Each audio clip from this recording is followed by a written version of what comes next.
Hello guys, I just want to share and react dito sa video ni Diwata Fares Interload. So, kung bago ka pa lang dito sa aking channel guys, please subscribe and hit the notification bell para ma-update kayo sa mga videos pa na aking gagawin. So, let's start na guys. What's this? Gumawa ka man ng mabuti, gumawa ka man ng tama, may basher ka talaga. Artista ka man, politiko ka man, ordinary tao ka man, may basher talaga. Pero para dun sa mga basher lang talaga, ang masasabi ko lang sa inyo, kung basher kayo, hanggang dyan na lang kayo. Dito lang din ako. Basta magtitinda pa rin ako. Salute sa'yo, Diwata. Naging successful yan eh. Kasi, hindi siya nang-aapak ng kampanya. So, ayun na nga guys, dito na tayo sa aking reaction. Alam naman siguro natin, sa mga hindi pa nakakaalam, na galing sa hirap si Diwata.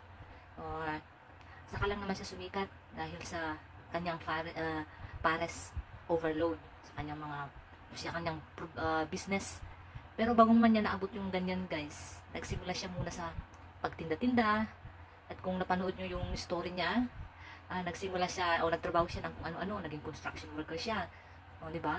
Yung isa niyang video kahit medyo kilala na siya pupunta pa rin siya nanguha ng kangkong sa dagat kaya sa ilog. O diba? Para may pangbenta o may pangulam. So yun sana ang tunaran natin guys, hindi yung kung nakikita natin na umaangat yung ating kapwa, pilit nating silang hinihila pababa, which is a very wrong. Nangyari din sa akin yan guys, na ayaw nilang umangat ka.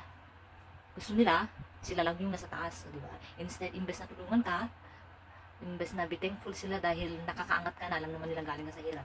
Ayaw nilang masakawan. Crab mentality ng mga Pilipino guys. O di ba? Kaya, mapapayo ko lang sa mga buzzers, hindi naman masama yung ilabas mo yung opinion. Pero hindi naman yung sasabihin mo sa ibang tao pa na hindi ito masarap, huwag kayong pupunta. O, diba? Okay lang naman magbas kayo. Di sabihin nyo, hindi tugma yung panlasa ko or maybe iba-iba tayo ng panlasa. Punta kayo guys para subukan nyo rin. Ganun sana. O, diba? Malay nyo, gusto nyo. O, diba? Hindi yung opinion mo lang yung gusto mong idiin para yung iba hindi napupunta. O, diba? Ganyan pa man, o, diba? Lalo siyang sumikat kasi hindi siya nagpa-apekto sa inyo.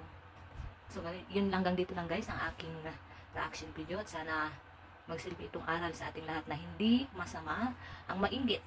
Pero, kung gusto mong matupad din o magaya sa kanya, magsumikap ka.